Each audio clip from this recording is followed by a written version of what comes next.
thing. Okay, I trust you can hear me okay. Great. So thank you very much for joining today, and welcome to the 44th meeting of the Infrastructure and Buildings Working Group. Thanks everyone for being here, and a really warm welcome to our new members, quite a new number of them.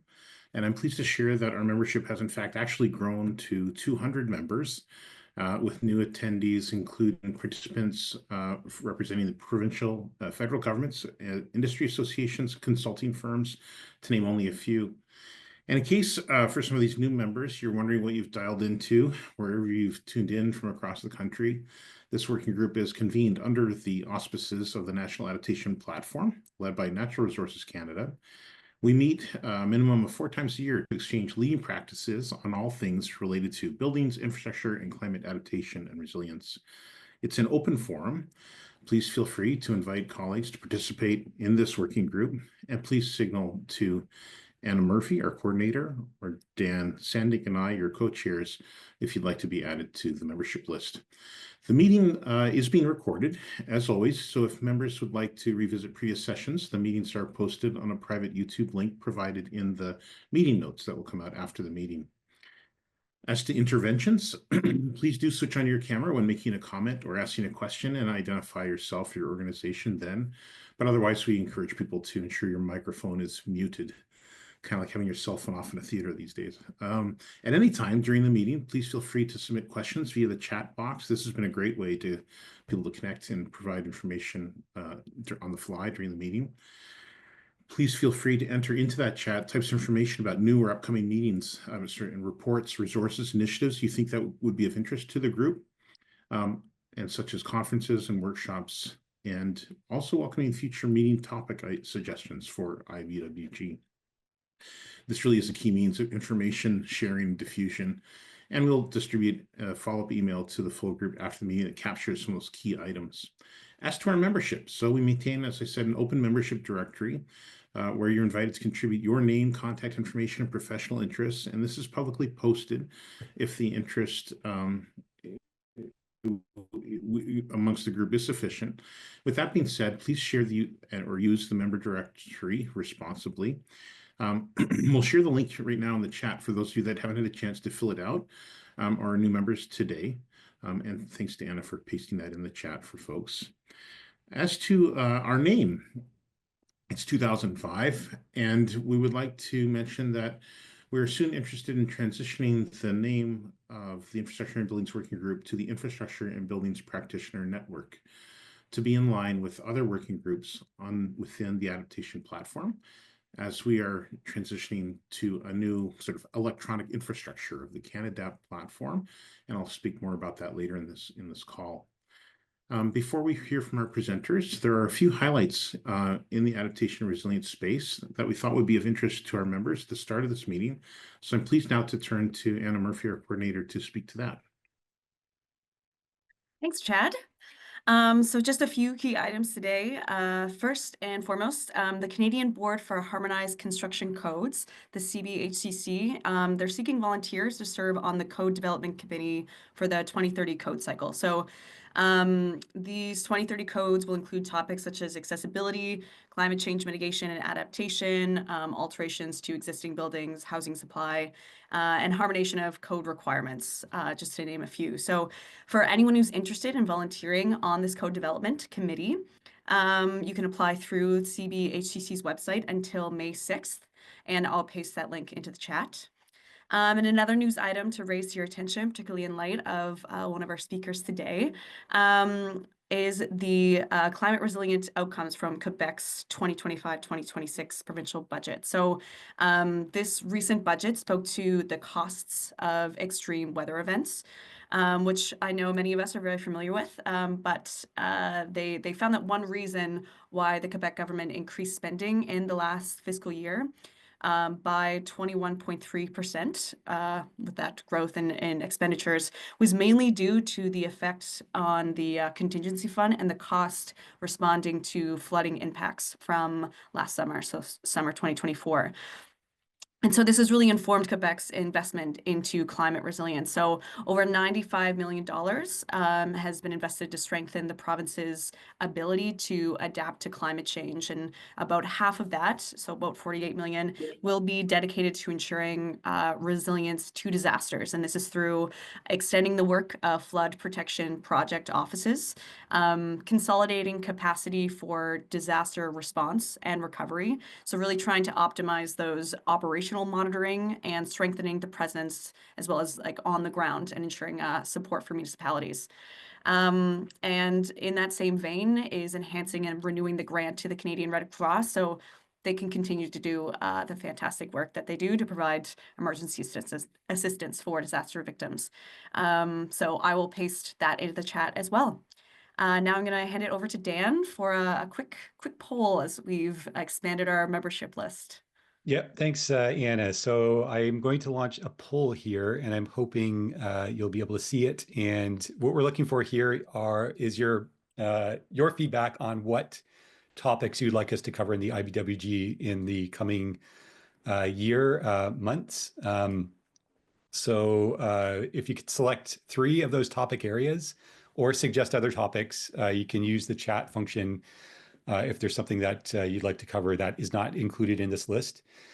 That would be very helpful for us. And also keep in mind, if you would like to speak on a topic, feel free to approach us anytime. If you've got a new project, a new program, something that's important to you, this is a great forum to get that information out.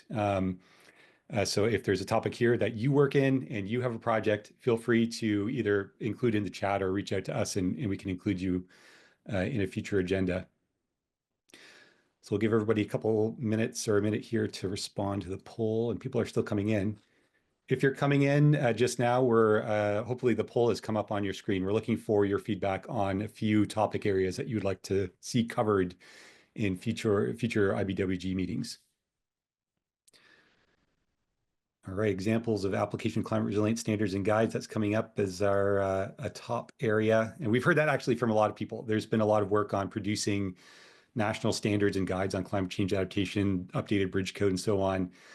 And it would be good to hear from folks that are using those standards for actual work in the built environment. We can find some examples of application. And actually, if you are working in that area and you've been using some of the new guidelines that have been coming out over the past few years, let us know. We'd be happy to have you present. And we could even make this, today we've got 2 longer presentations. If we want to do a series of short presentations, 5-minute presentations, this is how we've been using new guidelines, new standards, we can arrange that as well, depending on how many people are interested in participating. Okay, I think responses are slowing down. We've got a pretty clear response here. Okay, great. Thanks, everyone. Maybe we'll keep the polling ongoing for future meetings and keep collecting your feedback. All right.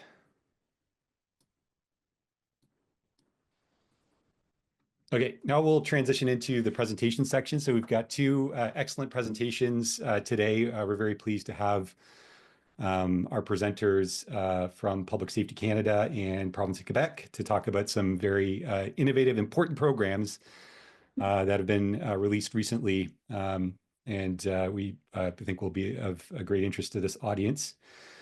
So we'll have 2 20-minute presentations, each of the presentations followed by 10 minutes of questions. If you have questions throughout the presentation, feel free to enter them into the chat or into the Q&A function if we have that running. And we'll make sure that we get to those by the end. We also have a roundtable at the end. So if you have something you'd like to share with the group, there'll be an opportunity at the end of the meeting. So first, we'll begin our presentation sessions with Sheila Gordon and Carly Benson from Public Safety Canada. They're going to talk to us about the modernized disaster financial assistance arrangements, DFAA program at the federal level. After a discussion period about the DFAA presentation, we're going to hear from Jean Camarant from Province of Quebec, who's going to talk about the Accelerating the Local Climate Transition Program.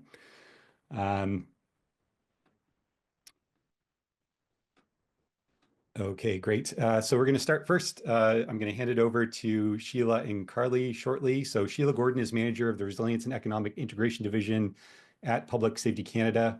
She's worked with the department for over 15 years with experience in emergency management operations, lessons learned, and in policy development, including working on the report by Canada's Task Force on Flood Insurance and Relocation in 2022. For the past 3 years, she's led the public safety policy team responsible for the modernization of the DFAA program, which we'll hear more about today. And with Sheila is Carly Benson, who is a manager in the Resilience and Economic Integration Division at Public Safety Canada. For the past 3 years, she's worked on the modernization of the DFAA program as a senior policy advisor. And now that the new program is in effect, she's transitioned to a new role designed to create a Center for Disaster Recovery Excellence, which is meant to help advance the knowledge and practice of disaster recovery in Canada and provide additional resources to provinces and territories in implementing the new DFAA program. So this is an initiative that we'll likely hear about more in the future. Maybe we can have Carly come back and talk more about this in the future. But with that, I'm going to pass it over to Sheila. Perfect. Thank you, Dan. Thanks for the introduction. And I believe Anna's just bringing up the presentation now. Perfect. So yeah, thanks again for having me. It's a real pleasure to be here today and speak to all of you about a file that I'm particularly excited about. And I see a lot of familiar faces and names on the call. So excited for the conversation today. And you can go to the next slide, please. So I'm going to just cover a little bit of an overview of the DFAA program for those who may not be familiar. I'll talk a little bit about sort of what changed in the last number of years, what was the context for why we decided to review and modernize the program, what does the new program look like, and talk about some of the program constructs and intent, and get into some next steps. So excited to share that the program is now live. So as of April 1st, just a few short number of days ago, the new modernized DFAA launched. So we are now in an active phase of this program. So it's a really good time to be speaking to you today on what this program is all about. Feel free to type some questions into the chat as I go, or raise your hand, or I can take questions at the end as well. Okay, so just in terms of a quick overview, the DFAA, under the auspices of the Emergency Management Act, is how the federal government provides assistance to provinces and territories for large-scale disaster costs. These are disasters caused by natural hazards. And the DFAA is triggered by disasters of a certain scale. So in each province or territory, there's a financial threshold based on population. And once that's reached, then the province or territory can request assistance from the federal government through this program. It's important to note that provinces and territories all have their own disaster financial assistance that they deliver. Each one is unique to that jurisdiction, and it's the eligible expenses that can be cost shared with the federal program. But each provincial and territorial program can look a little bit different, can cover different things. This is just sort of what the federal government will cover. Costs for First Nations do go to a different program delivered by Indigenous Services called the Emergency Management Assistance Program. And just to sort of cover what the DFAA generally speaks to, it's response costs, it's recovery costs, specifically uninsurable damage to homes and small businesses. A big component of the program is obviously repairing damage to public infrastructure and also providing relief and recovery supports to people who've been impacted by disasters. And that's a strong focus of the new program, as well as for risk reduction and mitigation. Next slide, please. So the context for the change, this is over a 55-year-old program now. A lot looks different in our world than in 1970. Next slide, please. So what we see is with these change drivers that we're all well familiar with in terms of population growth and climate change and older infrastructure. Next slide, please, or just hit the, these are the sort of context pieces that we were looking at with respect to what, how the DFA was working in the past. So we're looking at, more frequent, more severe, more costly disasters, greater impacts on people, rising insurance costs, housing challenges. And so it's in this context that we were looking at reviewing the program. Next slide. The costs of disasters have gone up. This is not a great graphic to show that. This is pretty specific to just DFA costs, and it's missing the last few years. It's also missing some of the costs from disasters that we pay out a number of years after the event, because it can take a number of years for those costs to be tabulated and submitted to us. But you can get the sense of the rising costs that we're seeing. The former program treated all disaster costs the same and essentially bundled them into one lump amount. And we cost shared on a sliding scale from 50 to 90% for all those disaster costs. It was kind of a blunt instrument, sort of acted as a reimbursement program without a lot of sort of intelligently designed policy tools to help do the things that we know are most impactful in disaster recovery, like building resilience and supporting people. So part of this was trying to address the rising costs, but part of it was also trying to address some issues with how the program was constructed. Next slide, please. So the steps to our modernization, I will cover a couple of these in more detail. We spent a number of years reviewing the program. We took on quite an extensive engagement process with provinces and territories to collaboratively design the new program. We had that approved just over a year ago and spent the last 12 months finalizing program documents, helping provinces and territories to prepare for the new program, doing a lot of training, and bringing us to where we are now, which is April 2025 with the launch of the modernized program. And we're missing a little green checkbox that should be at the end of that line. But there is a lot of ongoing work as well to make sure this program runs smoothly as it launches. Next slide, please. So the review itself took a number of years. We did a lot of internal work looking at the program costs and sort of doing a deep dive into how the program was operating, talking to the stakeholders involved. We did a lot of research with international experts as well, academics, and did stakeholder outreach as well with a number of municipalities, nonprofits, and industry. We had a ministerial appointed advisory panel made up of experts in academia, in the public sector, private sector, really looking at kind of the strategic view of the program. And so they published a report in April 2023 that is available online. If you Google those words, Building Forward Together, you'll find it. And this really just provided a direction, suggested direction for how the policy and the program could evolve to meet the challenges that we face today. The third stream of our review was a significant amount of input and engagement with provinces and territories who are our partners and recipients of the funding in this program, and had a lot of intelligence and information to share around how this program could work better and how we could better achieve the collective aims that we were looking for. Next slide, please. So the findings coming out of that work, not surprisingly, the importance of this program, the importance of maintaining the federal funding that was there, which we have maintained and in fact increased under the new program. Making sure that we are designing a program that is more flexible for the different contexts that we see across the country. Not everything that's essential in Atlantic Canada is essential in Toronto, or what might be needed in the north is different than BC. So just really understanding how we can make this program work across the nation. Making sure that everything we're doing in the program is integrating this concept of resilience by design. So at a base level, we should be building back better. That should be the norm, not the exception. So we designed the program to make that as easy and accessible as possible for all actors in this space, to try to make sure that we can build more resilient communities post-disaster. Human-centered, so making sure that we are putting people at the fore of the program. There was a tendency in the former program to focus only on the built environment, or focus primarily on the built environment.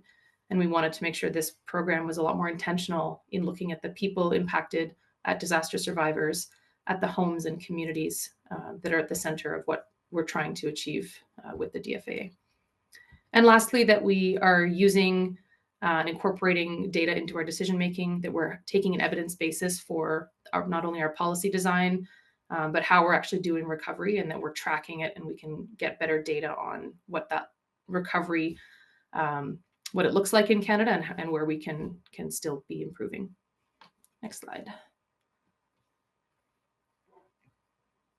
I recognize I'm going through this very quickly. You do have access to the presentation, and I'll just mention, feel free to follow up with me afterwards as well if you need more information on anything. This is this was our policy design going into the modernization and design phase. So looking at how do we target federal funding to do the things that we know make the biggest difference in recovery, building resilience, reducing risk for the future, and supporting people. Again, that focus on climate and disaster resilience, ensuring that we are using the levers of the program to kind of point the incentives in the right direction to encourage more risk reduction and more mitigation, recognizing that we can't get off this sort of hamster wheel of recurrent losses and increasing disaster impacts without some more significant investments across the board in resilient infrastructure, and resilient homes, resilient communities. And finally, just an overall modernization and efficiency improvement for the program. Next slide. Next slide. Okay, so I won't go into a ton of detail about the sort of nuts and bolts of the program. Just to say, we've designed it in a way that there are now 5 streams, so we can be really clear about what the policy intent is for the program, and allows us to really sort of target those things that that have been prioritized through our collaboration with provinces and territories for emphasis in the program. So really focusing on people, focusing on resilience, and making sure that the program works effectively. So having these funding streams really allows us to achieve that in a more constructive way. There's also at the bottom there, I'll talk a little bit more about this. There's an additional sort of bonus incentive that is now a part of the program that allows us to sort of encourage more investment in risk reduction activities in advance of a disaster. So keeping in mind the DFAA is strictly a post-disaster program. It's, you have a disaster, it qualifies, here are the things we can fund. This is one way we can start to influence some of that pre-disaster action as well. Next slide. All right, so a little bit more of a deep dive into what is in the new program. And I will mention that the guidelines for the new program are on the public safety website. So you can go and read the very long and very detailed document that describes all of this in great detail. So I'm just going to kind of skim over the points that I think are most essential to focus on, but there is more information on our website as well. So on the front of supporting people, so part of our review and our research really pointed to this importance of what are the impacts to housing in the post-disaster space? What happens to housing? What happens to communities? And our program has changed sort of the definitions and the way that we administer the support for homes to ensure that any home that is someone's primary residence can qualify for the program. There was a previous emphasis on this idea of homeowners, but we understand what the impacts to rental housing can be in the post-disaster space. So this program really opens up access for a wider range of homes. It also opens up access to be much more inclusive for folks who are unhoused, precariously housed, where they may not have the sort of traditional address or standalone house that was normally a part of how the old program operated, and really just making sure we're being inclusive of the impacts that different populations experience in a disaster.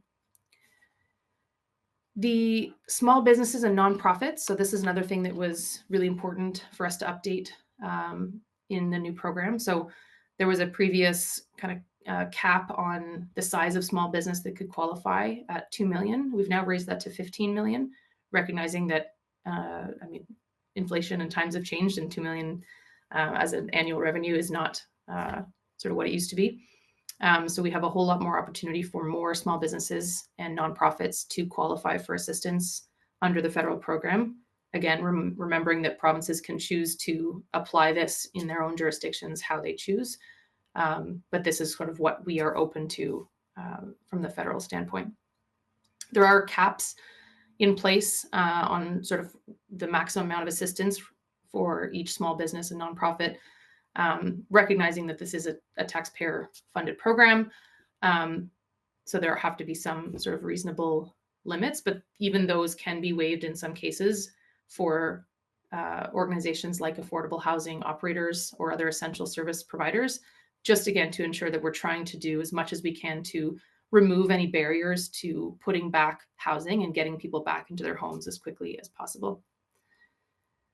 On the subject of sort of flexibility for provinces and territories, so the definitions for what is essential, which is what the program will cover, there's more opportunity for provinces and territories to help define that to account for those different contexts across Canada. So if 2 freezers in Northern Canada is an essential belonging because that's how food is best stored, then the federal program is good with that. So just making sure that each jurisdiction has that flexibility to kind of build the program that makes the most sense. Next slide, please.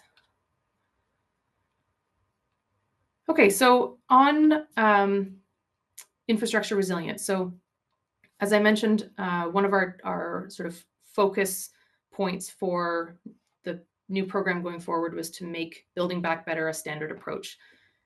So this is now sort of opened up within the program. Instead of building back to pre-disaster condition, which doesn't do us a whole lot of good if we're in high-risk areas and likely to experience a hazard again.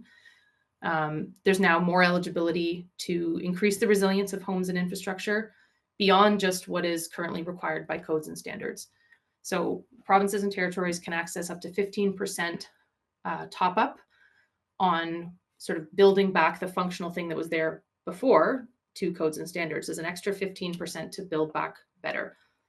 And this is money that can be accessed in accordance with climate resilient and disaster resilience guidelines, some of which are developed by the federal government, some of which developed by different jurisdictions.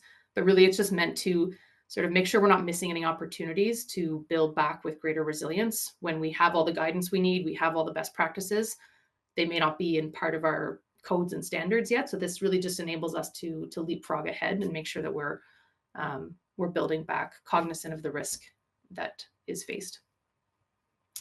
There's also a significant increase to a pot of money that can be used for post-disaster mitigation. So the previous program had a 15% mitigation fund, essentially, but it was a little hard to access. It was quite restrictive in what it could be applied to. We've opened that up quite a bit, increased it to 25% of all response and reconstruction costs, forms this envelope of funding. And the mitigation funding, so this is stream 5 if you're looking at the guidelines, this can be used for a wide range of kinds of projects that help to reduce risk in the impacted area. It's cost shared at the program's highest level, so 90% for provinces, 100% for territories. And it can include traditional infrastructure, natural infrastructure, as long as it's offering like a protective benefit. So it has to be designed to reduce risk and to protect communities. But it can also include non-structural mitigation projects. It can include relocation programs, community education. It can include, fire smarting a bunch of homes in a wildland urban interface area. So there's a lot of flexibility here on what provinces and territories can use this funding for and how they can direct it to communities looking to reduce risk. So this is kind of one of the flagship components of the new program that really allows us to make much larger investments in resilience moving forward.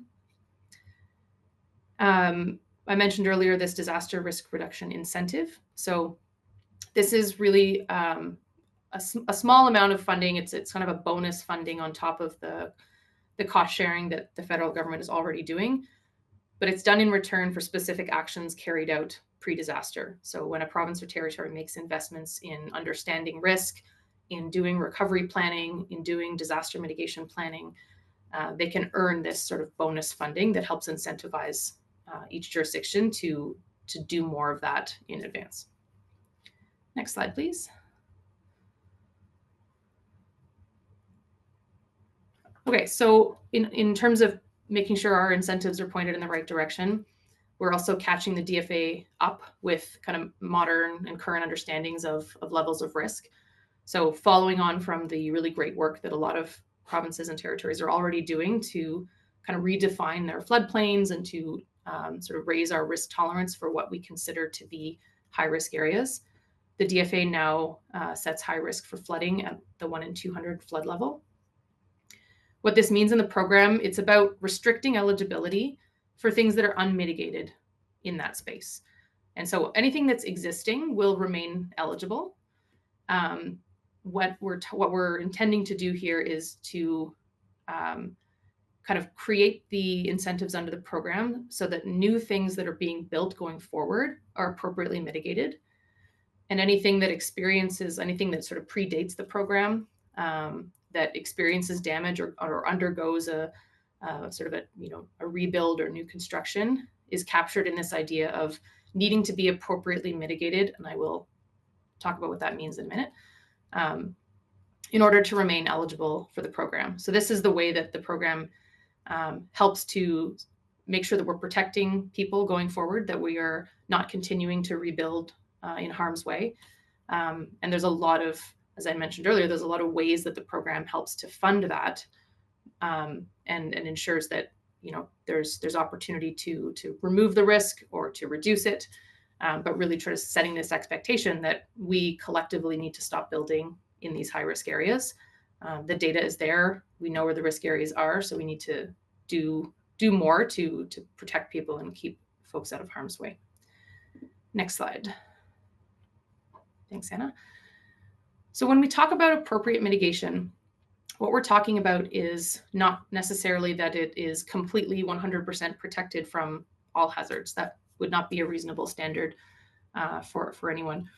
What we're talking about here is making sure that something that's in a high risk area, if it's being rebuilt, it needs to be rebuilt in such a way that you would not expect that structure or that asset to experience major damage from that level of risk level. So in the case of flooding, if it's a 1 in 200 flood risk area, you would expect that the home or the piece of infrastructure you were rebuilding might get wet. It might get, have some minor damage, but it's not going to lose complete function. It's not going to be a total loss if that hazard were to happen. So that's kind of how we've set the framework for how things need to be mitigated in high risk areas.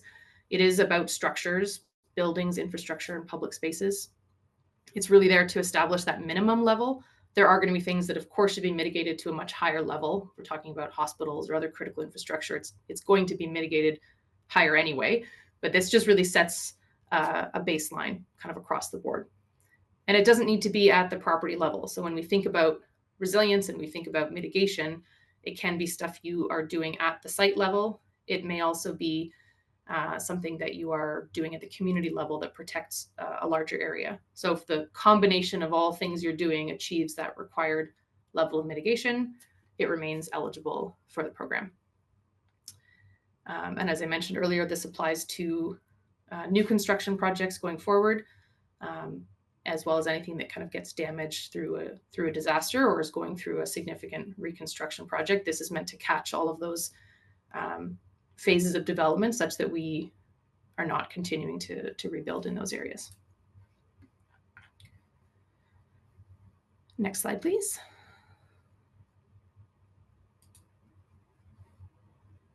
So just kind of a little bit more broadly beyond the DFA specifically. So some of you may be familiar with the Emergency Management Strategy for Canada. So a lot of the components that you'll see highlighted in the new DFAA are very much in line with the emergency management strategy.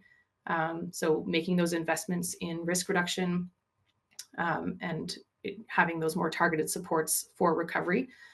Dan also mentioned at the beginning, work to create a Center of Disaster Recovery and Resilience, which Carly can come back another time and maybe speak to this group if that's of interest. But it's really about trying to kind of create a network of practitioners to advance recovery knowledge and to provide supports for jurisdictions with maybe less capacity to conduct recovery. A lot of the times we see smaller communities who are going through it for the first time. We want to make sure we're trying to connect communities with expertise that can help with recovery planning, given the critical importance of that in supporting successful recovery outcomes. So there's a partnership ongoing with the Institute for Catastrophic Loss Reduction on that center, but again, more to come on that in the future. Just a few programs here. I won't speak to these specifically, but just that there is intended alignment here across the federal family with the way that the DFA is bringing in different kind of policy aspects and how we are looking to create better alignment across the federal family. Next slide, please. So as I mentioned, we have just launched 10 days ago. The program is now active for any disasters that meet the financial threshold beginning on or after April 1st.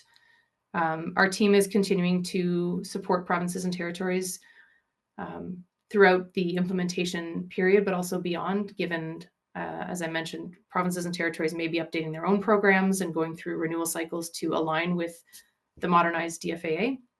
So we're doing a lot of sort of one-on-one bilateral work with each jurisdiction to help support that. And briefings such as this one. So reaching out to different stakeholder groups, both within the federal government, outside, looking to sort of create more awareness on what the program is intended to do, the kinds of things it can cover, and how we can sort of collectively try to advance recovery and resilience from a whole of society approach. So that's one of our kind of mandates going forward, is to continue to work with communities such as this to advance this work. I have a question and answer slide, I think, next, but maybe, Anna, could you just go to the annexes for a second, just so people know that they're there if they're interested. These are the DFA thresholds for each province. So you can see a pretty wide range depending on the size of the jurisdiction, some very small numbers for the territories, larger qualifying thresholds for provinces like Ontario or Quebec or BC. So just wanted to flag that was there. But I'm happy to take any questions at this time. Thanks so much for listening.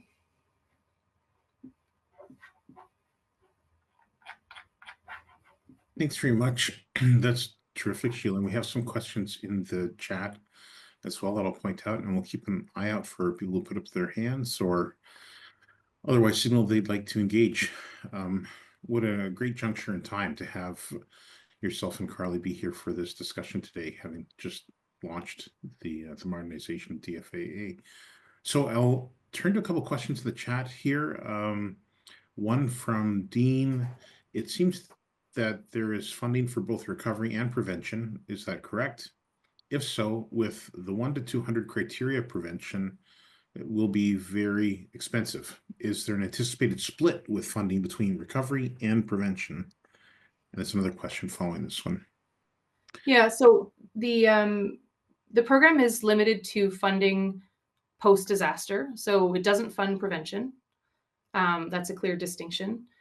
What it does is in the post-disaster space, so when you have a qualifying disaster, an event is opened, enabling us to cost share expenses with provinces and territories. At that point, you can, the province and territory can access funding for resilience and for disaster mitigation. So, building back better, trying to reduce risk in the highest areas. And that funding formula is based on the size and scope of the disaster costs. So the mitigation envelope is calculated on the basis of the total response and reconstruction costs of the disaster. And so 25% of those costs become a funding envelope that can be used for risk reduction. It doesn't have to be for stuff that was damaged, but it does need to be for things in the impacted area to better protect the impacted area. So if you've got high flood risk and you have a, something upstream that can be built to better protect the community, that can be eligible. So it's really flexible. It's meant to ensure that a wide range of projects can be undertaken. It's really meant to make sure that we can do the thing that makes sense. If there's, repairs that are needed, fantastic. If there's new infrastructure that's needed, upgrades, pipes bigger, channels wider, that sort of thing, that's really what that funding is intended for, to do the thing that makes the most sense. Thanks, that's really helpful. And this work is so relevant to the interests of members of our group. Just two more questions, but I'm going to jump one because one is sort of a nuance to the last one. So Kelly Montgomery is asking, thanks for the presentation. Just wondering if Build Back Better includes energy efficiency measures, actions towards net zero clean energy. Yeah, it's a great question, Kelly. Thanks. Our Build Back Better funding, that 15%, is about disaster and climate resilience. It does need to be of the sort of protective nature, but we are not intending this to be overly restrictive. So where there are co-benefits, that the argument can be made if it's a climate resilient upgrade that offers protection, that offers greater resilience, and also happens to do, cleaner energy, fantastic. So it doesn't need to be one thing and one thing only, but it does need to be geared towards disaster resilience. So it does need to be geared towards protecting people, the environment, and the asset. Okay, thanks. See, three other people in line, and we'll have to manage our time here. There's and I see maybe four. I'm going to try to go in the order that they come here. So, and I know some of the people are on the line, but I'm going to just read out your question unless you put up your hand. Like I think I see Robert there, so I'll come to you, Robert, in just a second. So Chris Arthurs asks, perhaps an evolving topic, who would support Indigenous nations in situations where addition to reserve are occurring within municipalities? Would this occur at provincial or federal level? Thanks for consideration. Great work. Chris, I don't know if you wish to add to that, but thanks, just Chad. trying to Can you hear verbalize me? your comment. Can you hear me? Yep. Cool. Yep. Really nice to see everyone and great presentation. I'm really inspired by the work, so thank you for that. We know federally that the federal government has created a process where Indigenous nations can now seek to create reserve lands that are sometimes within municipally occupied geographic boundaries. So I was just wondering, and I don't need an answer today, I just wanted to pitch the concept of, we would need clarification. Who would support those Indigenous nations when they're occupying space within a municipality? Thanks very much for the opportunity. Great, thanks, Chris. Yeah, the way we've designed the DFAA, it's meant to cover any cost that's not going to another program. So with the intention that most important thing being that we're not creating any gaps, so we're not leaving anybody out. I can't speak to what the EMAP program going forward, that's Indigenous Services Program for First Nations communities. If they are, I know they're undergoing a review cycle as well, where they land in terms of who they cover or how they expand. Their program covers a type of sort of on-reserve First Nation, but there are some exceptions that they've been sort of getting into more and more. Whatever they don't cover can come to this program.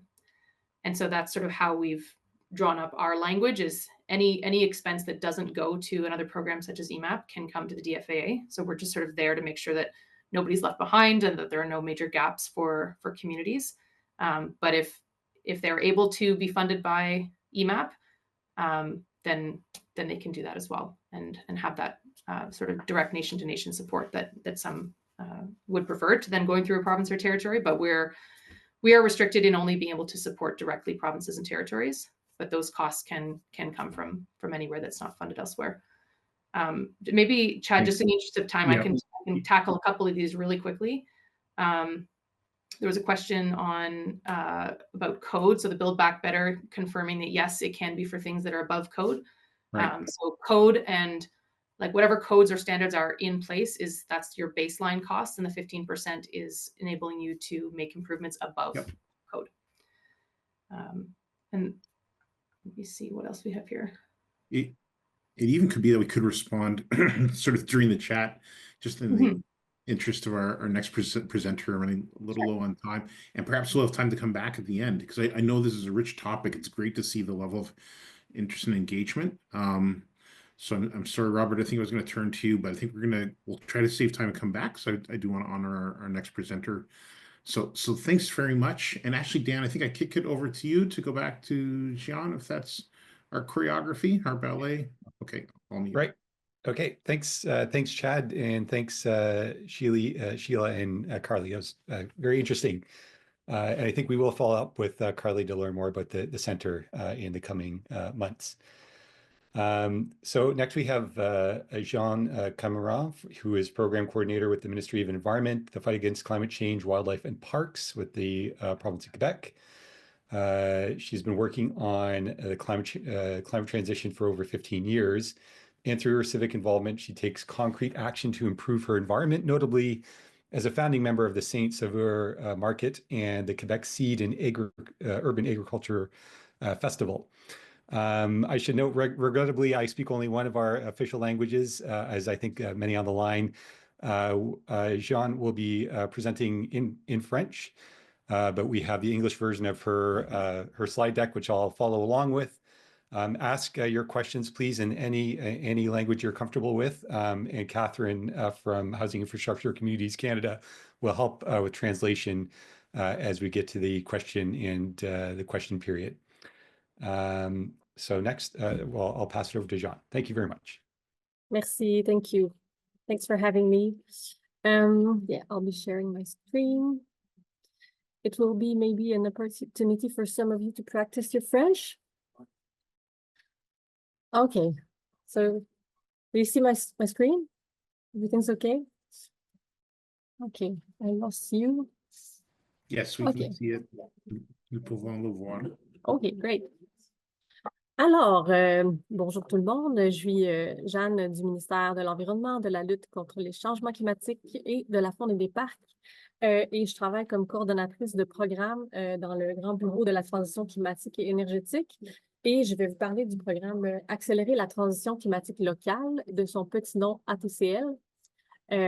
Puis, avant de rentrer plus en détail dans le programme, mon petit plan de présentation, c'est ça. D'abord, vous expliquer un peu le contexte, pourquoi le milieu municipal est un acteur qu'on tenait à soutenir. Nous, dans notre équipe, on soutient les entreprises, les municipalités, puis aussi les organismes à but non lucratif, puis dans certains cas, dans certains programmes aussi, les universités. Mais ce programme s'adresse au milieu municipal. Ensuite, je vais vous parler un peu de pourquoi c'est important de se doter, que le monde municipal se dote d'un plan climat, qu'est-ce que le programme ATCL et puis finalement les conditions de succès de ce programme. Donc, évidemment, mais pour le gouvernement du Québec, en fait, le milieu municipal, c'est vraiment un partenaire clé c'est pour la transition climatique. Puis en fait, ben, on le sait, là, ils sont vraiment au premier rang pour vivre tous les impacts des changements climatiques. Toutes les régions du Québec sont déjà touchées par les changements climatiques, que ce soit les vagues de chaleur, inondations, pluies diluviennes, puis plus au nord, la fonte du pergélisol. Donc, on vit déjà des impacts. Par exemple, les vagues de chaleur créent déjà des décès, justement, à cause des maladies cardiovasculaires, tout ça. Les pluies diluviennes créent des inondations, des débordements de cours d'eau. Et puis aussi une diminution du couvert de glace là, qui crée énormément d'érosion côtière. Donc, ça affecte déjà le Québec. Puis, selon des études récentes, il y en a eu des plus récentes que celle-là, mais chaque dollar qu'on investit pour prévenir en adaptation va permettre d'économiser de 13 à 15 $ à long terme. Donc, le programme ATCL, c'est plus un programme là, de prévention que de réparation après dommages. Et puis, ben, le milieu municipal détient beaucoup de compétences et de pouvoirs qui lui permettent d'agir. Oups, je reviens. Voilà. Qui lui permettent d'intervenir sur le territoire. Donc, au Québec, il y a comme deux niveaux de municipalités. Il y a les municipalités locales, puis il y a les municipalités régionales de comté. Elles ont chacune des compétences différentes.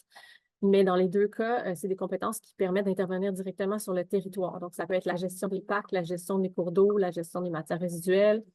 Puis c'est vraiment les municipalités qui ont finalement le plus d'impact sur le bien-être de la population. Donc, pour nous, c'est indispensable de les aider à entreprendre la transition climatique. Donc, justement, à travers leur planification, leur réglementation, la gestion des actifs, ben, elles peuvent vraiment agir directement sur la collectivité. Et puis, ben, quand les municipalités agissent, elles peuvent aussi améliorer la qualité de vie des citoyens puis protéger les citoyens contre certains impacts des changements climatiques. Donc, je vous ai mis quelques exemples là, de transformation de milieux urbains qui peuvent... ça, c'est des exemples de projets qui s'adressent aux vagues de chaleur, à réduire l'impact des vagues de chaleur ou à permettre à l'eau de pluie de s'infiltrer pour qu'il y ait moins de débordements, justement, d'égouts ou d'inondations dans les bâtiments. Donc, on voit que c'est des projets de ville. Donc, les villes ont les moyens d'intervenir directement sur le territoire pour améliorer la qualité de vie. Ça, c'est un exemple de ville éponge. Je ne me souviens pas c'est quelle ville, mais ça lui permet d'absorber l'eau quand il y a des fortes pluies et que les cours d'eau débordent. Donc, nous, on a décidé de soutenir d'abord les plans climat. Donc, qu'est-ce qu'un plan climat? C'est justement un document de planification qui va permettre de prioriser, de hiérarchiser des mesures qui vont à la fois viser de s'adapter au changement climatique, puis à la fois de réduire notre impact en venant atténuer, réduire les émissions de gaz à effet de serre. Donc, c'est un document qui énonce des objectifs d'adaptation et de réduction, puis qui aussi présente différentes mesures qui sont hiérarchisées sur un horizon de temps là, qui définit, qui est, nous, environ 5 à 10 ans, selon le choix des MRC. Donc, pourquoi l'importance de se doter d'un plan de climat pour le milieu municipal? Bien, c'est sûr qu'au cœur de tout ça, c'est d'améliorer et de protéger la qualité de vie des citoyens en tenant compte que les changements climatiques vont affecter à peu près tout. Ça permet aussi justement de prévoir et de budgéter les mesures à entreprendre sur un horizon de temps, puis justement d'éviter les coûts de l'inaction, d'éviter de transposer des coûts à plus tard qui vont être vraiment plus élevés. Alors, pour soutenir les plans climat par le milieu municipal, on a mis en place le programme Accélérer la transition climatique locale, qui est un programme qui découle du plan pour une économie verte 2030 et de son plan de mise en œuvre. Ces programmes-là sont financés par le Fonds d'électrification de changement climatique, qui sont, c'est de l'argent du marché Cap and Trade Carbon from Quebec Province. Donc, c'est le marché du carbone qui permet de financer le plan de mise en œuvre, dont la mesure ATCL. Donc, ATCL, ça se veut une action vraiment structurante pour le milieu municipal, pour les communautés québécoises. Au départ, on est doté d'un montant global de 500 millions sur 5 ans. Et l'objectif, c'était d'accélérer la transition climatique en les soutenant à différentes phases de réalisation de leur transition. Donc, celles qui n'ont pas encore de plan climat, c'est comme la première action à entreprendre pour justement se doter d'une vision. Puis ensuite, ben, dans le programme, il y a aussi un volet qui permet de financer des projets pour passer à l'action. Les organismes qu'on a ciblés pour accomplir la démarche de réalisation des plans climat sont des municipalités plus régionales.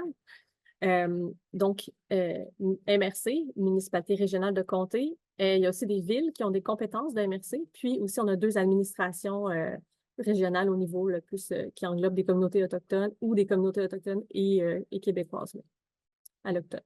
Puis le choix, ça a été justement de choisir des entités de gouvernement qui ont une portée un peu plus large que des municipalités locales.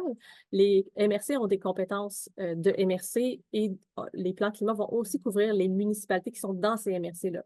Donc, on a choisi les MRC comme porteurs pour leur capacité de faire un travail de concertation puis de mobilisation de leur municipalité, puis pour leur vision plus régionale là, des enjeux sur leur territoire. Donc, ce qui s'est passé, c'est qu'en l'hiver dernier, en mars 2024, on a versé, en fait, ce n'est pas un programme standard où est-ce qu'on a mis en place un programme sur Internet puis qu'on a dit déposer des projets. On a versé de l'argent à 101 MRC, les organismes que je vous ai dit qui étaient admissibles, MRC et autres organisations. On leur a versé 127 millions au total en leur demandant de s'engager à faire un plan climat d'ici 3 ans et 100% ont accepté. 100% des organismes qui ont été contactés il y a les ministères impliqués dans la mesure ont appelé personnellement comme chaque MRC pour dire « Nous avons un programme, vous devriez faire un plan climat », puis 100% ont dit oui. Donc, elles se sont toutes engagées à faire un plan climat d'ici le 31 mars 2027. Ça veut dire que presque l'entièreté du Québec va être couvert par une planification d'ici maintenant 2 ans. Puis, ça, c'est le volet 1, qui est comme le soutien à justement une planification. Puis, il y a un autre volet qui est pas géré dans mon équipe, qui est géré au ministère des Affaires municipales et de l'Habitation, qui est justement pour les organismes municipaux qui vont avoir déjà un plan climat ou qui vont réaliser un plan climat dans le cadre de TCL, qu'elles puissent réaliser des projets de leur plan.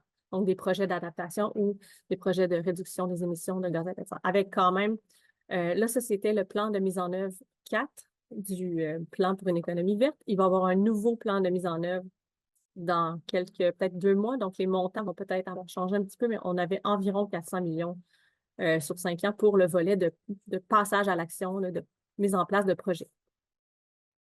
Donc, avec les plans climat, ben, tout le Québec sera couvert par une planification climatique. Puis, je vais vous expliquer un peu plus c'est quoi pour le programme une planification climatique. On a mis en place un guide d'élaboration d'un plan climat pour appuyer les organismes. Ce guide-là encadre toute la démarche d'élaboration du plan climat étape par étape. C'est un guide qui réfère à d'autres outils pour l'adaptation, pour la réduction de GES. Donc, je vais vous présenter la méthode un petit peu plus détaillée. En fait, dans le guide, on voit comme 2 démarches parallèles qui sont la démarche d'adaptation, la démarche de réduction.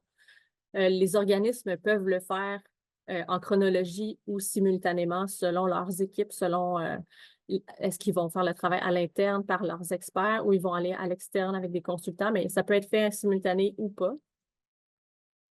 Puis ensuite, il y a aussi toutes les mesures elles doivent identifier toutes les mesures de soutien à la transition qui ne sont pas nécessairement des mesures d'adaptation ou de réduction, mais ça peut être la mobilisation des citoyens, des activités justement de concertation avec les entreprises, donc tout ce qui est comme qui appuie les autres mesures. Puis comme on peut voir avec la flèche là, à droite, on suggère aussi que la consultation des parties prenantes se fasse tout au long de l'élaboration pour que quand le plan climat va être publié, qu'il soit déjà comme adopté par la communauté. Puis que ça ne soit pas une surprise là, de voir ces mesures-là. Et puis, comme je le disais, les MRC, organismes municipaux qui se seront dotés d'un plan climat pourront aller au volet 2 pour avoir du financement. Donc, le volet 2, ce sont les mêmes organismes admissibles qu'au volet 1. Et les projets doivent être dans une des 3 sphères là, du changement climatique, adaptation, atténuation ou soutien. Mais dans notre mécanique de programme, on reconnaît aussi les plans existants. Donc, avant que ATCL soit là, il y avait quand même des villes, des municipalités qui se dotaient de plans climat, qui étaient en train de faire des planifications. Donc, pour leur permettre d'avoir du financement pour réaliser des projets, on a comme un fast track. Donc, on approuve, on valide les plans qui peuvent être un plan de municipalité, un plan seulement sur la réduction. Ça ne peut pas être comme un plan complet comme dans ATCL. On valide un plan comme plan partiel, puis ça leur permet d'aller déposer des projets au volet 2 puis d'être financés et de ne pas attendre 3 ans que la MRC ait fait toute sa planification. Donc, c'est ça aussi, c'est dans l'optique d'accélérer, mais de reconnaître aussi qu'il y a déjà du travail qui se fait sur le terrain.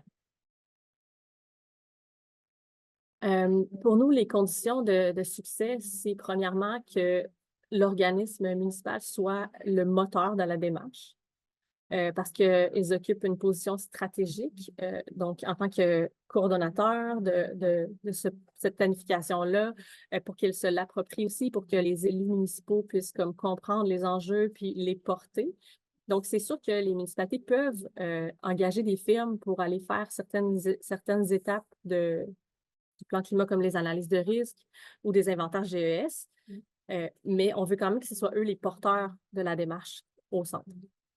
Une autre condition de succès, c'est vraiment l'arrimage de la démarche avec les autres démarches. Les MRC, les municipalités ont beaucoup de planification et de responsabilité en matière, c'est ça, de planification on pense, admettons, aux plans régionaux de milieux humides et hydriques. Au Québec, les MRC ont à faire ça. Les schémas d'aménagement.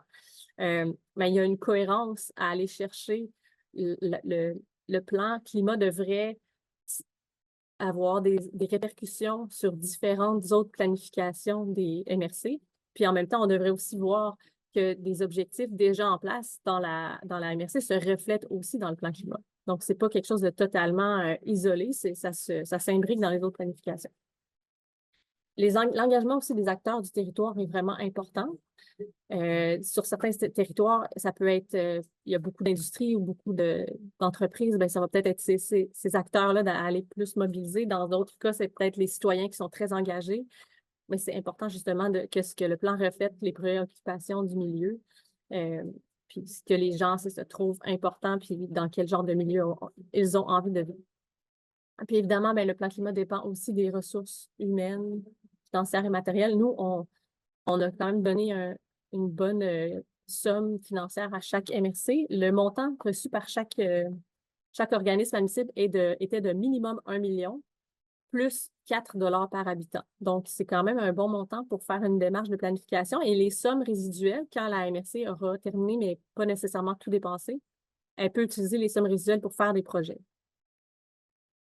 Donc, c'est quand même, ça leur permet quand même d'embaucher des ressources humaines, de faire des études, d'engager des firmes. C'est vraiment, je pense, un montant intéressant pour pouvoir aller de l'avant.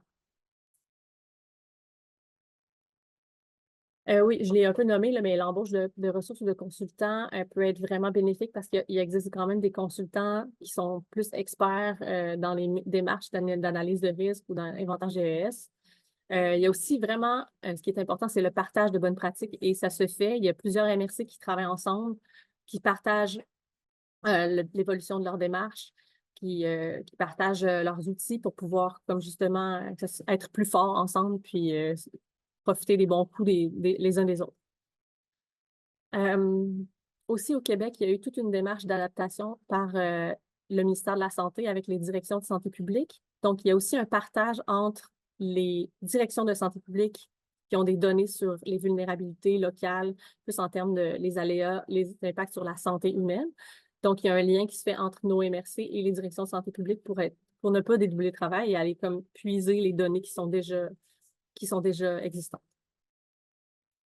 Parmi les défis, c'est certain que pour le milieu municipal, ça nécessite vraiment des efforts soutenus parce qu'on leur a donné quand même un délai de 3 ans. Puis, c'est quand même, ça passe vite quand ça peut prendre des mois, faire une étude, après ça, intégrer les connaissances de cette étude-là, faire des consultations. Donc, c'est quand même c'est un grand mouvement au Québec. Toutes les MRC sont en train de faire des plans climat. Ça fait que les consultants et tout le monde qui avait une expertise en adaptation, tout le monde est mobilisé parce que c'est comme, il y a un besoin vraiment fort en ce moment d'expertise puis d'entreprendre les travaux. Dans les autres défis, ben, c'est comme je disais un peu, les MRC, municipalités ont aussi plusieurs autres responsabilités au quotidien et aussi des impacts des changements climatiques, comme on a vu dans la présentation précédente. Quand il y a des choses, des cataclysmes, il faut intervenir aussi. Donc, les MRC en ont beaucoup à faire. Donc, c'est sûr que conserver la priorité sur le plan climat, c'est important, mais comme il y a plein d'autres réalités dans leur quotidien. Puis, je dirais finalement que, justement, mobiliser les élus et les employés municipaux, c'est vraiment important pour que ce soit un travail que les gens s'approprient, que ce soit important pour eux, et la population aussi. Donc, on veut que la population, à la fin, puisse être fière du plan climat, puis sentir qu'elle a participé, puis que ça donne envie d'aller vers une vision du futur plus positive, puis de s'impliquer, puis d'adhérer aux mesures qui sont dans ce plan-là. Et donc, voilà. Si vous voulez voir plus de détails sur le programme, on a une page Internet avec tous les outils du programme. Puis juste pour revenir là, un petit peu, quand je parlais de notre guide d'élaboration, dans ce guide, on réfère aussi à 2 méthodologies. Il y en a une en adaptation spécifique qui a été élaborée par Ouranos, que vous connaissez peut-être. Puis une méthodologie d'inventaire de gaz à effet de serre qui a été élaborée à l'interne par notre direction d'expertise en réduction des gaz à effet de serre. Donc, on a comme 3 outils très, très importants dans le programme qui sont en ligne si vous voulez les voir. Et puis, je vous remercie et je vous remets l'image de la chaise des générations que vous connaissez peut-être pour se rappeler pourquoi on œuvre pourquoi on œuvre à la transition climatique, hein, pour se rappeler qu'on ne fait pas ça juste pour nous, mais qu'on fait ça aussi pour les générations futures. Merci. Merci. Merci beaucoup, Jeanne. C'était excellent. And it reminds me of like pourquoi like Quebec is a leader in this domain, and it's so appreciated to share these stories. J'apprécie beaucoup qu'aujourd'hui nous pouvons avoir une occasion de pratique dans les deux langues officielles du Canada. So I want to also welcome Catherine Holmich from our team at HICC to help with this session and the questions. I will remind people one more time that the English version of the deck is sent out in the meeting invitations if people haven't seen it. How exciting to hear about the positive message and the encompassing approach of Quebec. So we have a few moments for questions. I'm going to turn over really to Catherine and Jean if there are follow-up. Hello. Well, I see a question from Mr. Belize. Please go ahead. Allô, Jeanne. Robert Vélizy des Services autochtones Canada. Merci beaucoup pour la présentation. Petite question. Dans les MRC, est-ce que les collectivités autochtones sont inclus? Puis comment est-ce que vous avez... qu'est-ce que vous avez fait pour les engager différemment des municipalités ou des collectivités non autochtones? Ça, première petite question. Puis je serais intéressé de savoir si vous avez utilisé ou avez eu besoin de l'appui de notre ministère pour vous aider à faire ça, ou peut-être le ministère des Affaires autochtones du Québec aussi, premièrement. Et ma deuxième question, c'est par rapport à la cohérence des plans. Je me demandais si si vous voyez des incohérences entre les plans d'adaptation et de résilience et de la réduction des gaz à effet de serre entre deux MRC qui sont voisines, par exemple. Des plans qui seront peut-être contraires à un autre par rapport à, je sais pas, le versement d'eau, par exemple. Puis est-ce que vous avez un programme pour assurer que les MRC se parlent un et l'autre? Je sais que les MRC, c'est quand même un plan très large, c'est très régional, là, mais il y a toujours des points de contact qui seraient peut-être plus contentieux. J'aimerais savoir si vous avez vu des problématiques là-dessus. Merci. Merci. Est-ce que Catherine, tu veux traduire en anglais pour les autres ou qu'est-ce qu'on fait? Répondez, peut-être que je vais l'écrire dans le chat. OK. En anglais. Juste, merci Robert. Est-ce que pour préciser ta question, quand tu parles de plan de résilience, est-ce que tu parles de plan de résilience au sinistre du Québec? Non, c'est juste le plan que vous avez mentionné de changement climatique, c'est-à-dire, excusez, j'ai utilisé... Ah oui, OK. Parce qu'au Québec, il va y avoir aussi des plans de résilience au sinistre qui sont comme des plans un peu plus pour comme intervenir en fonction des endroits où il pourrait y avoir des sinistres. C'est un peu différent des plans climat. Mais je vais commencer par la première partie de ta question. J'essaie de voir dans notre guide d'élaboration, justement, là, parce qu'on reconnaît que c'est sûr qu'il y a des communautés autochtones qui vont être enclavées sur certains territoires. Puis, en fait, toute la partie concertation, consultation dans notre guide, c'est pas une obligation, mais c'est fortement recommandé. Puis, c'est sûr que s'il y a une communauté puis qu'elle n'est pas du tout intégrée ou quoi, on va demander des justifications. Mais en même temps, il y a pas, parfois, c'est la communauté qui ne veut pas participer.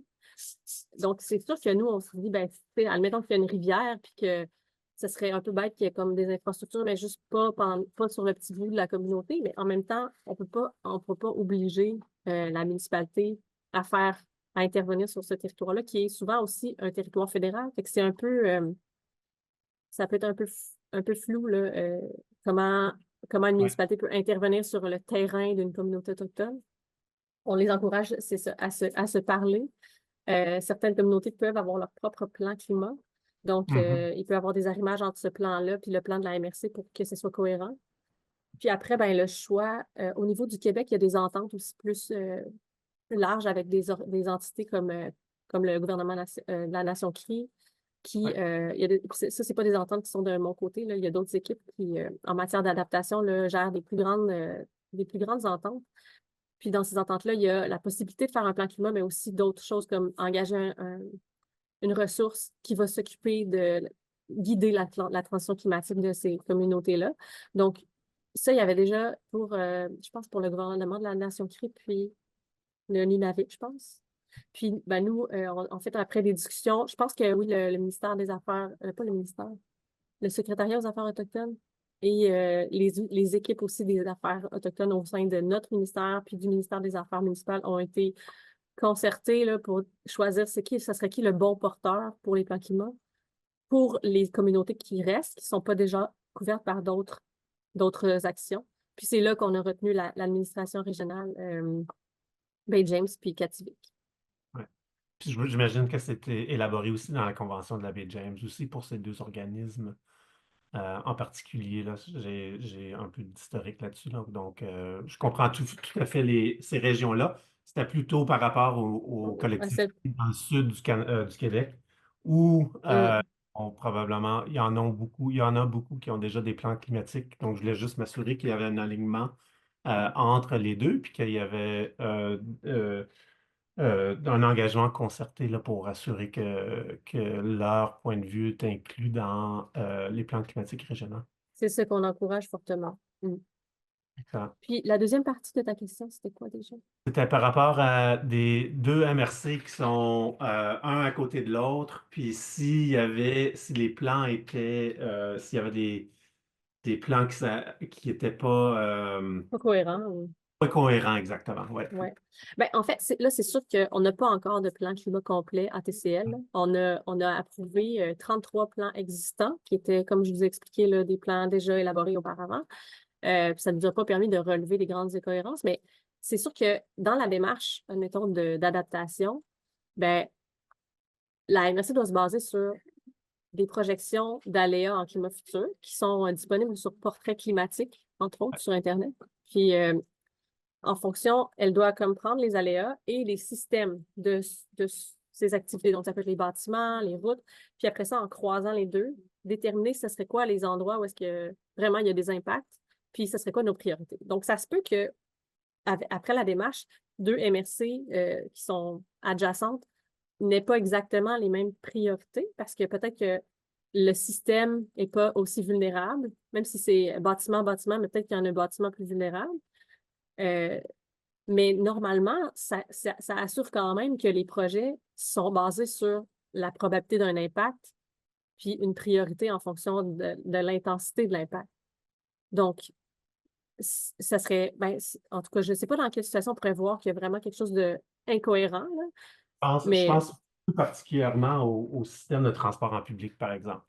Il y a un MRC qui décide que c'est un moyen pour réduire les gaz à effet de serre, puis un autre, c'est nécessairement le cas.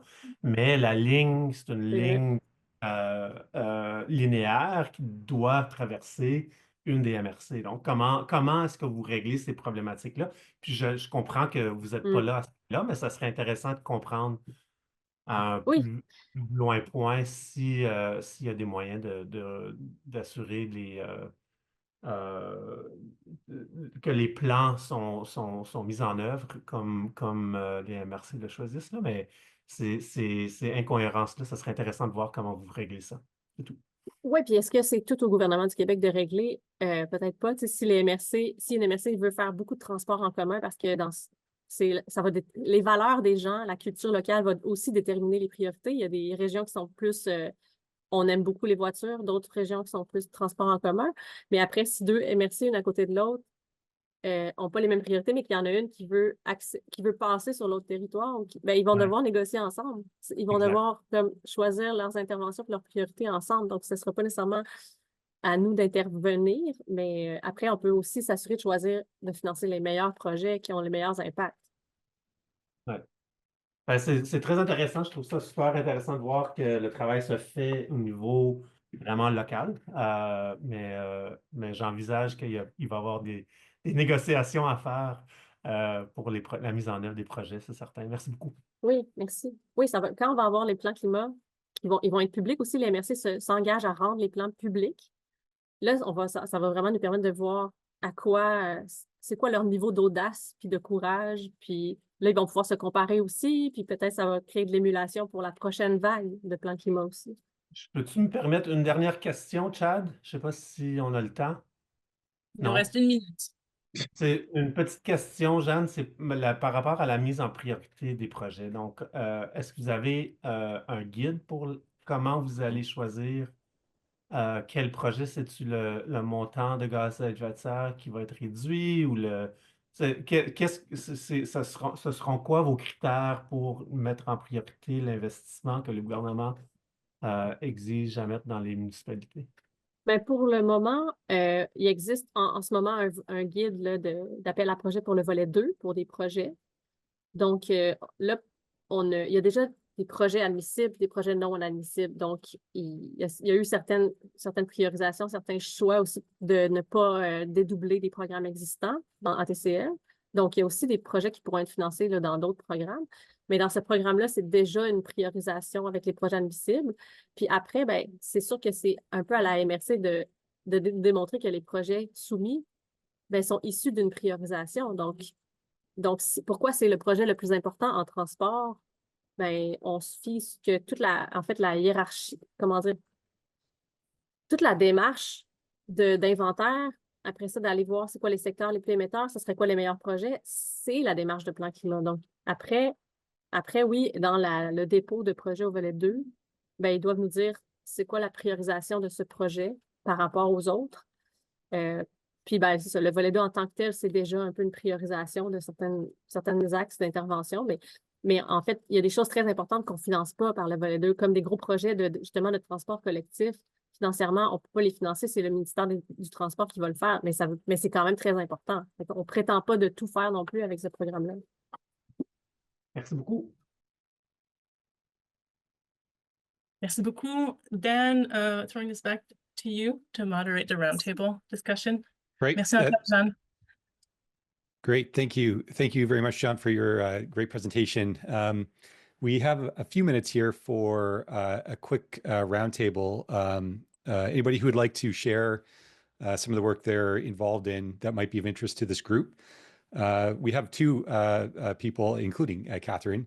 Joanna Icom from, who moved from Intact Center recently, but is going to speak on behalf of an Intact Center project that was recently completed. And then Catherine's going to talk about the Knowledge to Action workshop recently hosted by Housing Infrastructure Communities Canada, Darren's Council, and NRC.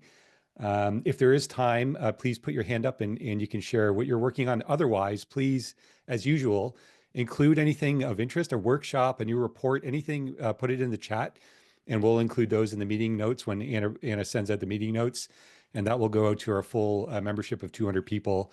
So anything that you've got on the go that you'd like our group to know about, please include in the chat if we happen to run out of time in the roundtable. With that, I'm going to pass it over to Joanna.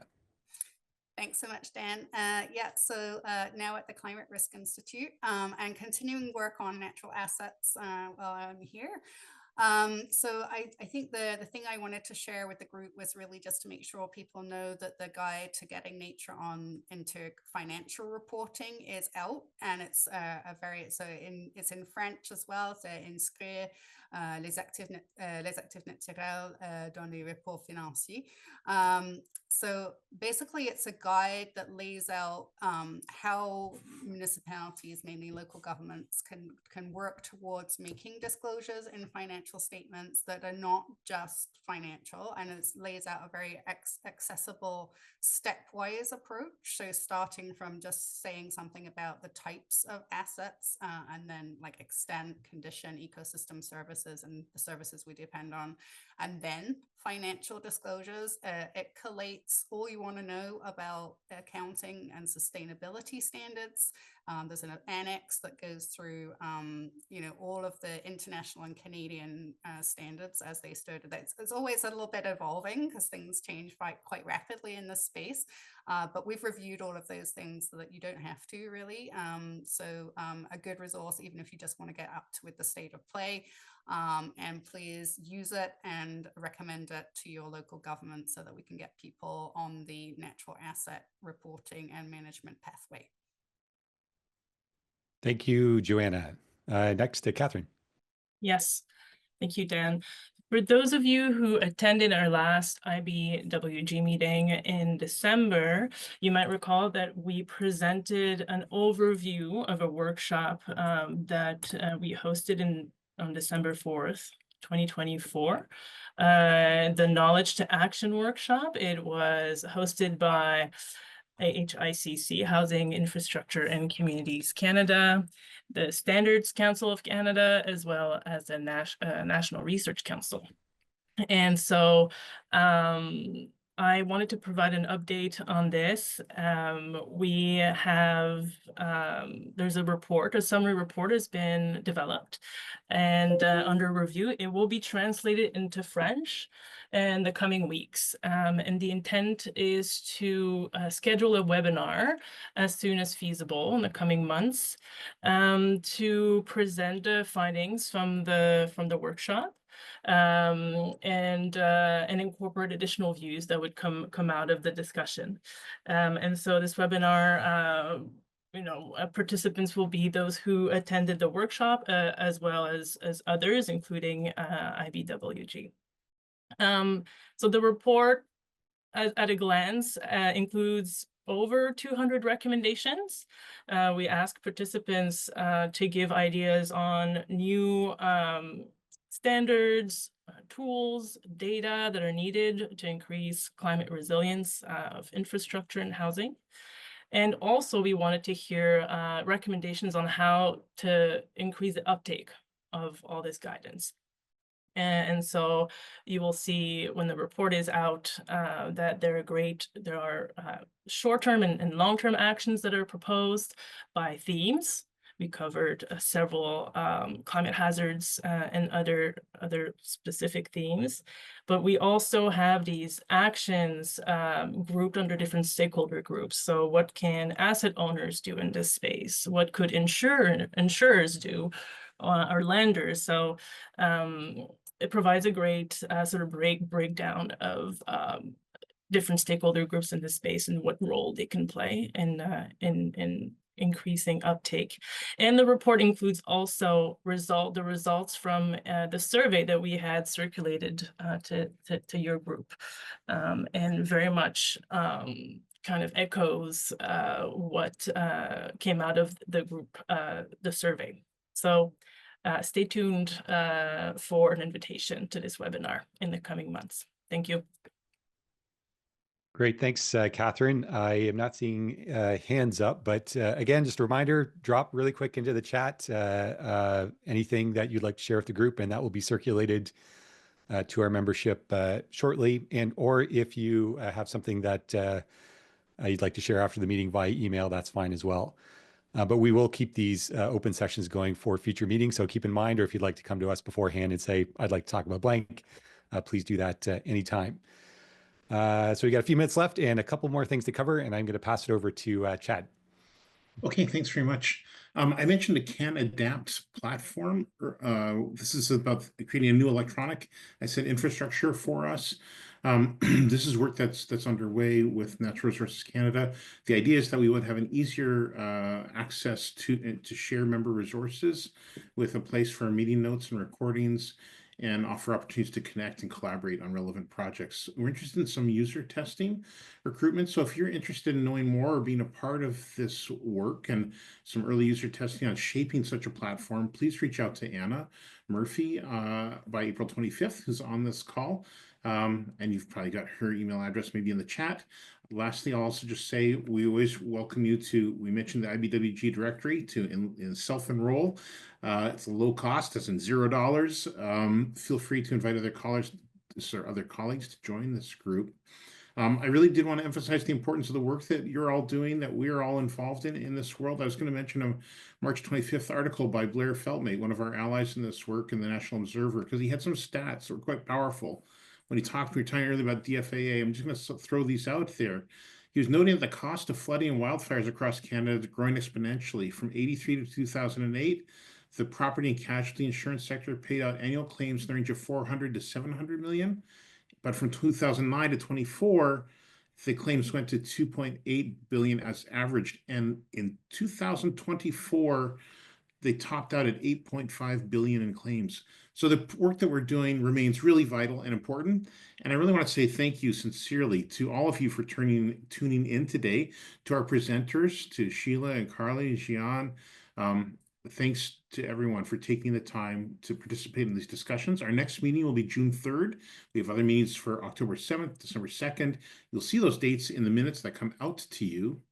Joanna, I see your hand is up. Your transition to your new workplace too, maybe. Joanna? I just wanted to, there was another initiative that CRI, so there's CanAdapt, but there's also the Coastal Toolkit, which is a kind of a pollination from, we also have a Coastal Adaptation Advisory Network, but I thought people here on the infrastructure working group would like to know about that, so that will be kicking off. And there's also a Standards Council Coastal Project Options Appraisal guide that is under development that we are looking for people to be interested in the review panel. So there's a public announcement on our website, and if you're interested in being involved in that, then reach out. Terrific. Thanks. I can't see all the views here, but I don't think there's any other hands up. So with that, I think we'll get ready to close our call and say thank you to everybody for being here today. Hope that you find this informative. Feel free to reach out with your ideas on how to make it even better and share the word.